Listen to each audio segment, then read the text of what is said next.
Think about hip hop and we think about money, sex, violence, and drugs, right? On a beat or in a video, but we think about these principles right here: money, sex, violence, and drugs.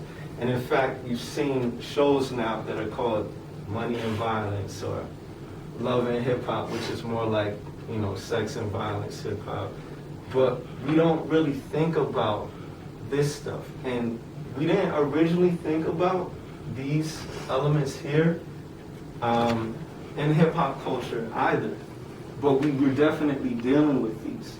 And we came up with some creative ways to deal with the lack of resources, right? So this is how you can be oppressed by money. Just imagine anywhere around the world, you know, we're considered like the top 5% of money holders around the world, right? Americans are. And then within America, our impoverished people, you know, don't even realize that. Are you following me? If you're in the ghetto, if you're in the projects, if you're in certain areas in New Orleans or Watts or the Lower East Side where I'm from, or certain parts of Bed-Stuy in the South Bronx, you kind of feel like you're in another country, in the third world as they call it.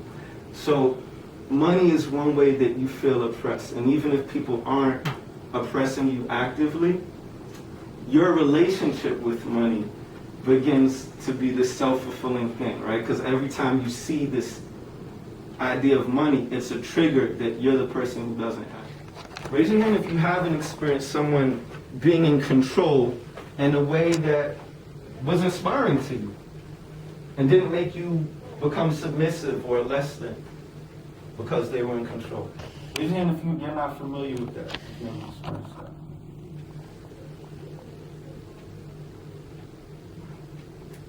Now, I can't tell if y'all are trying not to be individuals and that's why you're not raising your hand.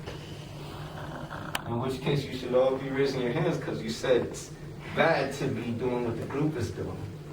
You're an individual.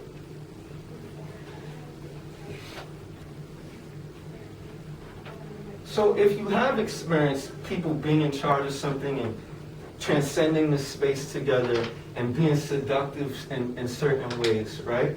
And I also want to clarify on the sex thing because it seemed kind of weird maybe, that seductive doesn't mean, it doesn't necessarily mean that someone's bringing their bodies together, right? Seduction can also just be about we're separate, we're individuals, and someone makes you consider maybe you're more connected.